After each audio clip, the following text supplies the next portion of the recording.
নমস্কার, আমি সোমা। সবাইকে অনুরোধ করছি ভিডিওটি শেষ পর্যন্ত দেখবেন।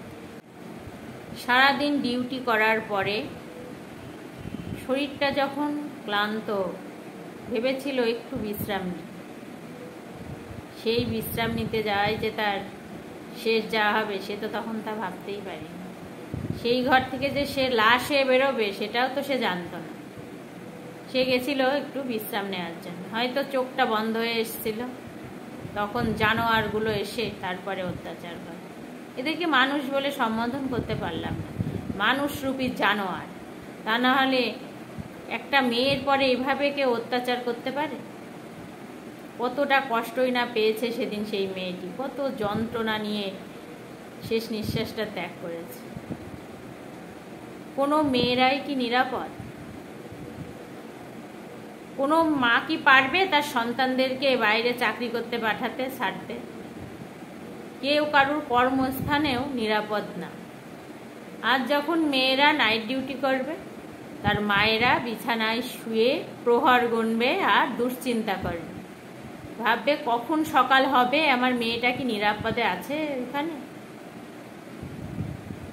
এই ঘটনাটির কথা ভাবলে আমার মতো অনেক মারই রাতের ঘুম উড়ে যাবে।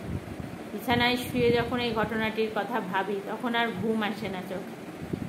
আমারও তো একটা মেয়ে আছে। আজ যদি তার সাথে এরকম হতো, আমরা কি পারতাম চুপ করে থাকতে?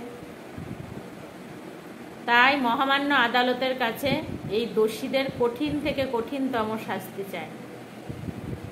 আমি চাই যেভাবে তিলে তিলে মেয়েটাকে যন্ত্রণা দিয়ে মারা হয়েছে দোষীদের ধরার পরের জন্য, ঠিক সেইভাবে তিলে তিলে যন্ত্রণা দিয়ে তাদেরকেও মারা হয়।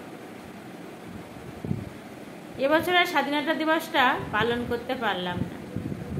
যে দেশে মেয়েরা পরাধীন, মেয়েদের কোনো স্বাধীনতা নেই, মেয়েদের কোনো সম্মান নেই, সে দেশে স্বাধীনতা দিবস পালন করে কি হবে? যেদিন এই দোষীরা ধরা পড়বে, কঠিন থেকে কঠিনতম শাস্তি পাবে, যেদিন মেয়েরা নিরাপদে থাকবে, সেদিন না হয় স্বাধীনতা দিবসটা পালন করব। আমরা এর বিচার চাই। আমরা চাই খুব তাড়াতাড়ি যেন অপরাধী শাস্তি পায়, আর মেয়েরা যেন নিরাপদে রাস্তাঘাটে বা তার কর্মস্থানে নিরাপদে থাকতে পারে, সেই ব্যবস্থায় যেন সরকার করে। ভিডিওটা আর বড় করব না। যারা এতক্ষণ আমার ভিডিওটা দেখলো তাদেরকে অসংখ্য ধন্যবাদ। আর ভিডিওর কথাগুলি যদি ভালো লেগে থাকে একটু শেয়ার করে দিও। আর তোমরাও যদি আমার মতের সাথে একমত থাকো তাহলে কমেন্ট বক্সে জানিয়ে দিও। সবাই একসাথে মিলে আমরা প্রতিবাদ করি এসো।